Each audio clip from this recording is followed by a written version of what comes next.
오늘 우리는 출애굽기 12장에서 이스라엘에게 내리는 10가지 재앙, 다시 말해서 9가지 재앙이 내렸지만 완고한 바로는 항복을 하지 않죠. 그래서 10번째 재앙, 다시 말해서 짐승이나 사람이나 막론하고 처음 태어난 그 사람과 그 짐승을 내가 다 죽이겠다라고 하는 그 10번째 재앙이 이제 내려지기 직전에 오늘 본문은 유월절이라고 하는, 또 무결절이라고 하는 절기에 대하여 하나님은 제정합니다. 그러니까 9가지 재앙이 내렸음에도 불구하고 바로가 말을 듣지 않죠. 오히려 그의 마음은 더 완악해져서 이스라엘 백성들 430년간 포로로 잡고 있는데 그 포로에서 해방을 시켜주지 않아요. 그래서 하나님은 마지막 10번째 재앙을 준비하십니다. 장자의 죽음이라는 그 재앙입니다. 그런데 오늘 본문에 보면 그 재앙이 이제 내리기 전에 이스라엘 백성들에게 특별히 유월절이라고 하는 이 절기를 제정하시죠. 다시 말해서 유월절 말 그대로 여러분 재앙, 10번째 재앙, 죽음의 재앙, 그 재앙을 넘어가게 하겠다는 거죠. 마땅히 장자의 죽음, 초태생의 모든 짐승과 사람을 불문하고 다 죽임받아야 할 그 자리에 이스라엘 백성들, 특별히 문설주에 그 피를 바른 그 집은 그 재앙에서 벗어나게 될 것이다. 그 재앙이 그 집에는 미치지 못할 것이다. 그 재앙이 그 집을 넘어가게 될 것이다. 이제 그것을 모세를 통하여 하나님께서는 이스라엘 백성들에게 알리게 합니다. 그게 유월절이죠. 쉽게 얘기해서 어린 양을 준비하게 하고, 그리고 그 어린 양의 피를, 그 어린 양을 잡아 그 피를 그들이 묵고 있는, 살고 있는 집에 문설주 사방을 바르게 만드는 그 일을 하는 거예요. 그러면서 구체적으로 이제 나중에는 어떻게 먹을 것이며 뭘 할 것이며 이런 내용들이 나옵니다만, 오늘 유월절의 의미에 대하여 성경은 말합니다. 우리가 어저께가 마침 광복 81주년이 된 그런 날이었습니다. 우리 기독교인들은 나라 사랑하는 사람들입니다. 광복의 그 기쁨, 광복의 그 기쁨을 정말 어떻게 얻어진 그 기쁨인지 우리는 역사를 통해서 잘 배웠습니다. 거저 주어진 것이 아니죠. 미군에 의해서 원자폭탄 2방으로 일본이 항복해서 주어진 간단한 그러한 광복이 아닌 것을 우리는 잘 압니다. 그 광복이 이루어지기까지 눈물 흘리고 피 흘리고 죽음도 불사했던, 독립을 위하여 운동했던 귀한 분들에 대하여, 특별히 그 가운데 기독교인들이 유독 많았던 것 때문에 더 여러분 우리의 관심이 갑니다. 우리 안중근 의사는 이렇게 말했었습니다. 눈앞에 사사로운 이익보다는 의로움을 먼저 생각하고, 조국이 위기에 처하거든 목숨을 바쳐라. 그렇게 살다 여러분 정말 조국을 위하여 목숨을 바친 안중근 의사. 당시 이러한 사람들을 생각해 보면 우리는 정말 숙연해집니다. 광복절만 되면 뭐 독주적이니, 예? 정말 이 광복의 그 의미를 알지 못한 사람들 보면 얼마나 안타까운지 알수. 오늘 우리가 불렀던 삼천리방도 금수강사, 일하러 가세, 일하러 가세. 남궁옥 선생, 예. 독립협회의 오랜 총무로 일했던 분이죠. 교육가이기도 하고 독립운동가이기도 하고, 예. 나라 사랑 특별히 몸으로 실천하기 위해서, 여러분 홍천에 가면 유독 무궁화가 많아요. 홍천 지역 무궁화, 예. 홍천, 예. 그 중에서 옛날에 이제 우리 수련회도 가봤던 적이 있었는데 모곡이라는 곳이 있습니다. 모곡, 예. 그 모곡, 그곳이 남궁옥 선생님이 그곳에 조그마한 학교를 지어서, 예.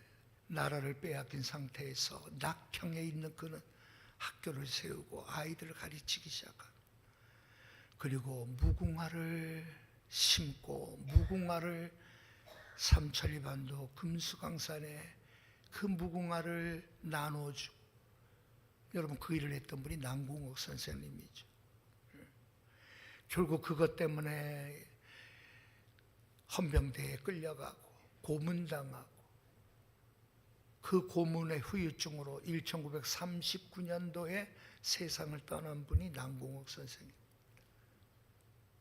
광복의 그 기쁨은 저절로 주어진 것도 아니고, 예, 물론 하나님께서 배후에 섭리하셨지만, 여러분 일본이 끝까지 바로처럼 항복하지 않고 결국 원자폭탄 2발로 항복하게 했던 것처럼, 애굽의 바로 왕도 이스라엘 백성들을 포로로 잡아놓고 노예 삼고 430년간 노예 삼았으면서도 보내지 않잖아요. 그래서 하나님은 마지막 10번째 재앙을 준비하십니다. 예. 이것을 통해서 바로가 항복 안 할 수가 없죠. 그것 때문에 이스라엘 백성들이 결국은 애굽에서 탈출하게 되고 자유의 몸에 이제 얻게 되고 약속의 땅에 들어가는 그 시작이 그런 상황입니다. 예. 자, 그렇다면 오늘 우리는 이 6월절 절기 간단하게 3가지를 먼저 생각하려고 해요. 여러분 6월절이 있기 위해서는 반드시 뭐가 있어야 될까요? 어린 양이 있어야 됩니다. 피 흘림이 있어요. 그 피를 문설주에 발라요. 그 집에 얼마나 유능한 집인지, 명문가인지, 얼마나 돈 많은 집인지, 얼마나 도덕적으로 산 집인지 아무 상관없어요. 어떻게 살았었느냐는 아무 상관없어요. 그 집에 어린 양의 흘린 그 피가 그 문지방과 그 사면, 예? 그 문지방에 여러분 그 피가 발라져 있느냐가 여러분 유일한, 예, 여건이었습니다. 그 피가 발라져 있으면 그 재앙이 그 집에 들어오지 못한다는 거죠. 그 집을 넘어가겠다는 거예요. 예. 그 피를 발랐느냐 안 발랐느냐. 예. 그것처럼 6월절에 있어서의 가장 중요한 핵심은 바로 여러분 어린 양의 피 흘림입니다. 그리고 그 피를 문설주에 바르는 일이었음을 먼저 우리는 기억해야 됩니다. 그 다음에 2번째 우리가 기억할 것은, 하나님께서는 이 6월절을 제정하셨을 뿐만 아니라 이 6월절의 이 의미, 이것은 영원토록 기억하게 하기 위하여, 대대로 영원토록 기억하게 하기 위하여 하나님은 또 다른 것을 제정하십니다. 그것이 바로 무교절이죠. 무교절. 말 그대로 쓴 나무를 먹고 누룩을 제해 버리는 일이었습니다. 6월절과 함께 무교절을 지킬 때 이스라엘 백성들은 영적 기쁨을 누릴 수가 있는 거죠. 예, 동일합니다. 동일해. 여러분 그들로 하여금 하나님은 이 6월절의 이 일은 예수 그리스도의 십자가의 죽음으로 말미암아 우리가 얻은 이 생명, 죄로 죽어야 마땅한 우리가 이 죄에서 건짐받고 죽음이 우리 가운데 임하지 못한, 사망에서 우리를 생명으로 옮겨놓은 이 일은 예수 그리스도의 흘린 피임을 우리는 문설주에 바르듯이 우리의 심령 가운데 그것을 발라야 되죠. 주님이 나의 참 주인이십니다. 주님만이 나의 주인이십니다. 이제껏 내가 주인 삼았던 그 모든 것들, 그것이 죄였음을 고백합니다. 내 마음대로 살고 내 기분대로 살고 내가 쓰고 싶은 대로 쓰며 살았던 그 모든 것들은 결국 죄였음을 고백합니다. 여러분, 쓴 나무를 그들을 먹는다고 일주일간 먹습니다. 한 끼도 아니에요. 옛날엔 여러분 우리가 을사조약, 을사조약, 결국 나라를 빼앗기는 그 국취일, 8월 29일이죠. 나라를 빼앗겼던 그 마지막 서명했던 그날, 나라를 빼앗긴 날이라고 해서 온 백성들이 울었습니다. 그리고 여러분, 많은 학교에서는 그날 찬밥을 먹고, 많은 학교들은 그날의 치욕을 우리는 잊을 수 없다고. 예전에는 여러분 그런 적도 있었습니다. 쓴 나무를 먹는다는 것은 과거를 기억한다는 거예요. 과거의 고통, 과거의 쓰라림, 과거의 그 모든 노예로 살 수밖에 없었던 그때의 그것을 기억하게 만드는 거죠. 그 상황에서 우리를 건져주신 하나님의 은혜가 얼마나 큰지, 무교절을 통하여서 하나님은 그들에게 언약을 맺습니다. 오늘도 여러분, 우리는 305장 나 같은 죄인 살리신 주 은혜 놀라워, 우리 그 찬송을 즐겨 부르고, 나 같은 죄인 살려주신 주 은혜 놀라워, 잃었던 생명을 다시 찾게 했고 광명을 얻게 하셨다. 그 과거의 일들을 우리가 생각해 보면 나 같은 자를 구원해 주시고 광명을 찾게 해 주시고 잃었던 생명을 다시 찾을 수 있도록, 과거에 종되었던 나의 삶을 되돌아보며 그 종되었던 삶에서 나를 건져주신 주님을 다시 한번 찬양하는 그 놀라운 은혜가 우리 가운데 일어나야 될 줄로 믿습니다. 그래서 하나님은 그들로 하여금 쓴 나무를 먹게 했고요. 또 우리가 알다시피 집안에는 누룩이 있어서는 안 되었기에 여러분, 누룩을 다 제거하잖아요. 일주일 동안 행여나 우리가 알지 못하는 곳에 있을 수도 있는 그 누룩을 없애기 위하여 그들은 누룩을 다 제거하는 일에 온 힘을 쏟아. 말 그대로 여러분, 누룩은 뭐예요? 고린도전서에서 사도 바울은 우리는 누룩 없는 몸이라고 표현하죠. 우리 안에 있는 누룩을 제거하라라고 얘기하죠. 누룩은 죄입니다. 이 세상을 쫓아가고 싶어하는 세상의 가치관으로 치우쳐 있는 그 모든 것들이 다 누룩이죠. 아무것도 아닌 것처럼 보이지만 그것 때문에 결국은 여러분 다 상해버리는 거예요. 자그마한 누룩 하나가 여러분 너무나도 쉽게 퍼져버리는 거죠. 그래서 이스라엘 백성들에게 하나님은 무교절 동안 모든 누룩을 제거해 버리라고 하는 거예요. 세상 가치관에 물들어 십자가에서 나를 건져주신 주님의 그 은혜와 그 사랑을 감격해 하지 못하고 육체대로, 육신대로 쾌락을 위하여, 정욕을 위하여, 세상을 위하여 살아가게 만드는 그 모든 것들은 결국 우리 안에 있는 누룩이죠. 그 누룩을 제거해 버리라는 겁니다. 하나님은 이와 같은 것을 통하여 정말 유월절의 그 의미가 온전히 그들 가운데 일어나기를 원하는, 오늘 저는 이 부분을 보면서 과거 81년 전 광복절 날에는 정말 그들이 여러분 빼앗긴 나라와 자유를 되찾은 것이었다면, 오늘의 광복은 그렇게 해서 얻어진 자유를 어떻게 사용하고 있느냐라는 질문을 던지는 그러한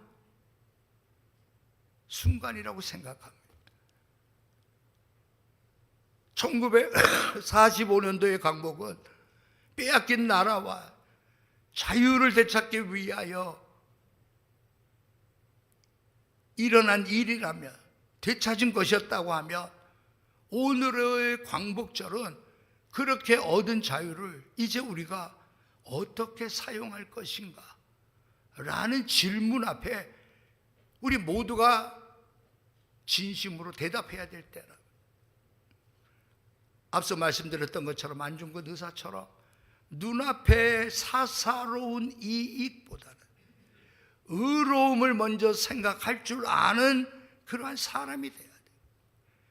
조국이 위기에 처해 있을 때는 목숨을 바칠 것을 각오할 수 있는 그러한 민족이 진정한 광복의 의미를 아는 민족이라고 생각합니다.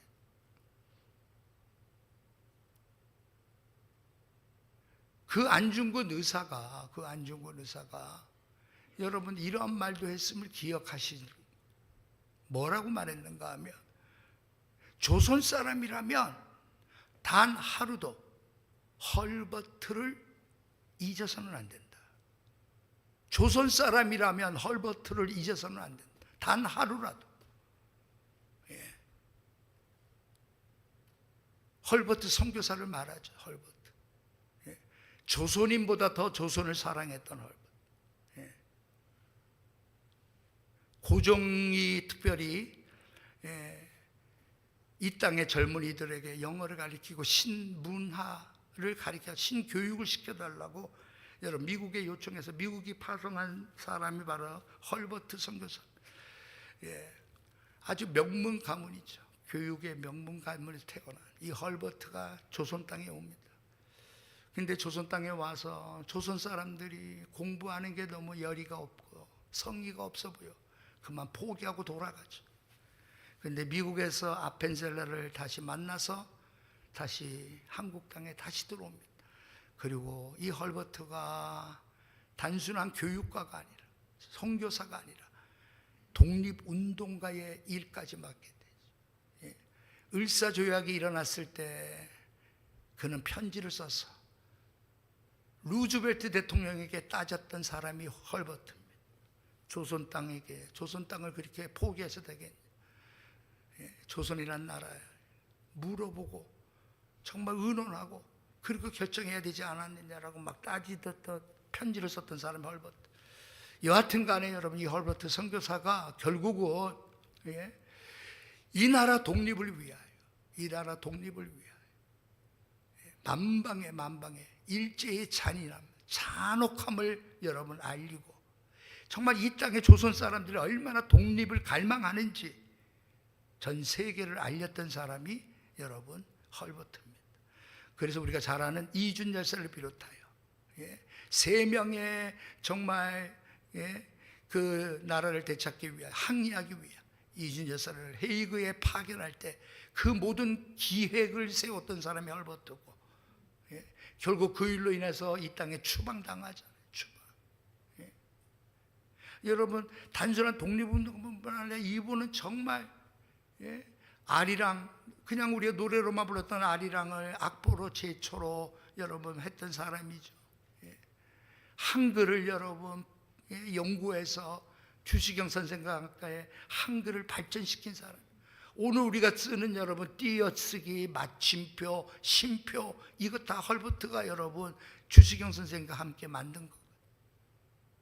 오늘 여러분 우리는 정말 나라를 위하여 외국 사람이 이 땅에 정말 조선을 위하여, 해방을 위하여, 광복을 위하여 자신의 모든 것을 다 바쳤던 사람이 헐버트입니다.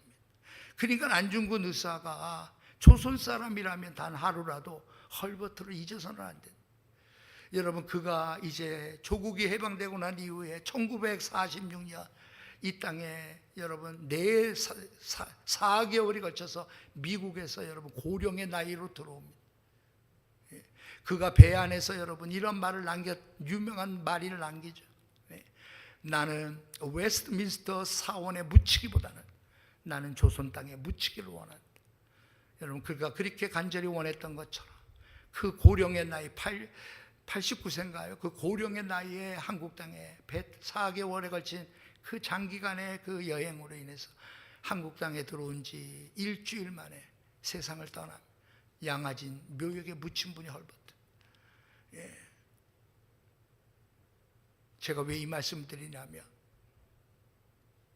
나라가 어렵고 나라가 위기에 처했을 때 기독교인들은 멍하니 포기하지 않고 실망하지 않고 좌절하지 않고 누군가 해주기를 기다리지 않았고 나서야 될 때 나섰던 사람들이 기독교인들이었습니다. 왜 일제가 기독교를 그렇게 핍박했느냐? 예? 누구보다 왜 기독교를 그렇게 핍박했느냐? 헐버트는 그렇게 말합니다. 일본 사람들은 기독교가 뭔 줄 안다는 거예요. 일본 사람들은 회유하고 유혹하고 사탕발림하며 다른 사람들은 다 쫓아오는데 기독교인들은 절대 쫓아오지 않는다는 거예요. 기독교는 진리가 아니면 움직이지 않는다는 거예요.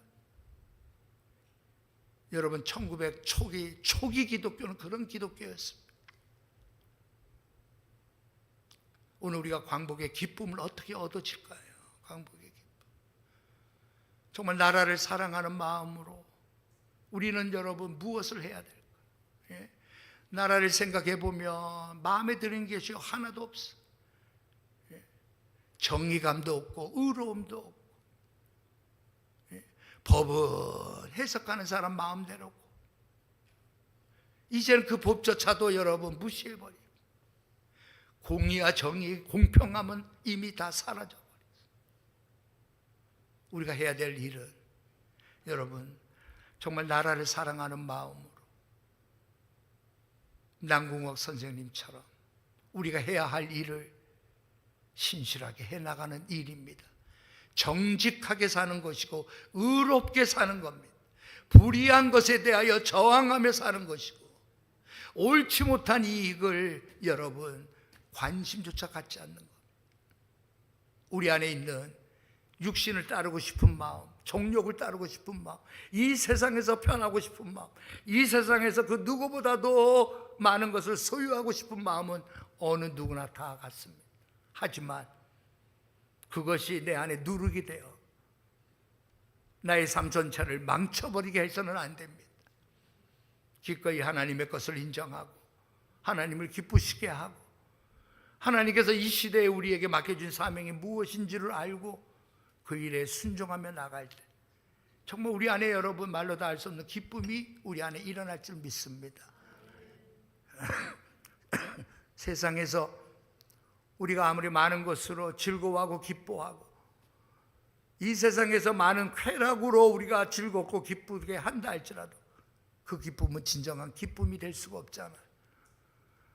여러분, 진정한 기쁨은 오직 예수 그리스도를 통해서만 오잖아요.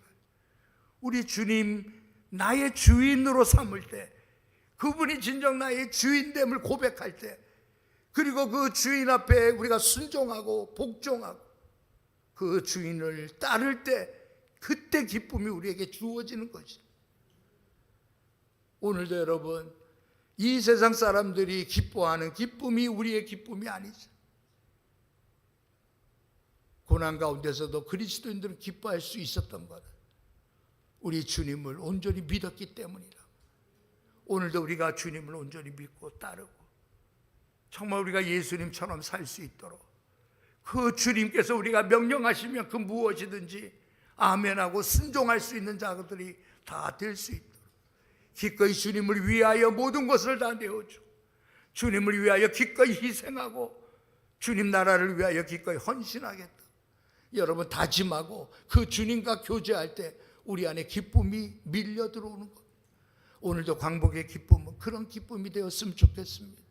기쁨은 주어지는 게 아닙니다. 기쁨은 발견하는 겁니다. 주님을 발견할 때 기쁨은 따라옵니다. 주님을 발견할 때 기쁨은 넘칩니다. 나의 모든 것을 내어 주는 것도 기쁜 겁니다. 호남 사람이라면 서서평 선교사를 다 압니다. 우리가 언더우드, 아펜셀라 선교사를 알듯이 호남 분들은 서서평 선교사를 다 알아요. 왜? 그분은 30대 초반에 처녀의 몸으로 이 땅에 선교사로 온 여성 선교인. 이분은 호남 지역을 당시 맡아서 복음을 전했던 선교사입니다.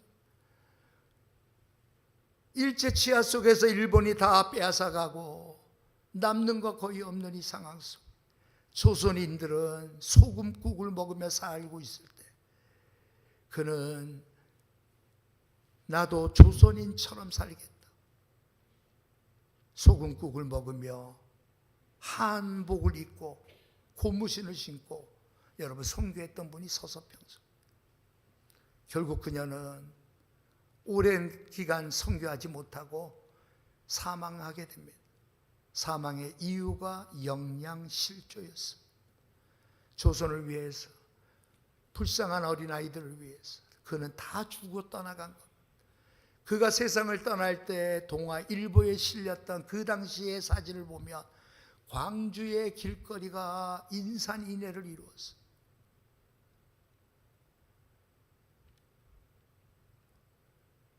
오늘 이 시대에도 그렇게 사는 사람이 있습니다. 주는 것이 기쁨이고 헌신하는 것이 기쁨이고 생명을 달라고 할 때 생명마저 줄 수 있는 자들이 오늘도 훈련되어져 있고 우리가 그렇게 될 수만 있다면 우리 안에 있는 이 말할 수 없는 영적 기쁨 충만하게 될 줄로 믿습니다. 오늘도 우리의 남은 생에 육신을 즐겁게 육신을 따라 기뻐하는 자가 아니라 예수님 때문에 기뻐하고 예수님으로 충만하고 예수 위하여 내 생명까지 바치겠다고 결단하는 정말 우리 안에 광복의 그 기쁨이 새롭게 일어나기를 주님의 이름으로 축복합니다. 하나님